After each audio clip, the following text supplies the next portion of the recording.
না। তাহলে রাসূল সাল্লাল্লাহু আলাইহি সাল্লাম কয়বার মায়ের প্রতি অধিকার দিয়েছেন? 3 বার বলতেছেন। আল্লাহ রাব্বুল আলামিনের হাবিব বলতেছেন তোমার মা হক হলো 3 বার, বাবা হলো 4th বার বলেছে তারপরে তোমার বাবা।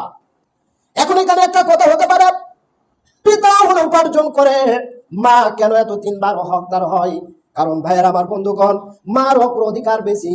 ওই যে আপনি 2 বছর 2.5 বছর আপনার মায়ের স্তনের দুধ খেয়েছেন, চিন্তা করেছেন কত মন দুধ খেয়েছেন? হুশ করেন। তাহলে আজকে ওই মাকে কেন আপনি দুঃখ দেন? হে কপাল পরা সন্তান হতভাগা, তুমি কেন তোমার মায়ের অন্তরে কেন দুঃখ দিয়ে থাকো? আল্লাহর নবী বলেছেন, কোন মানুষ যদি তোমরা ধনী হতে চাও তাহলে তোমার মা বাবার সেবা করো, তোমার মায়ের সেবা করো, তোমার মায়ের দোয়া নাও।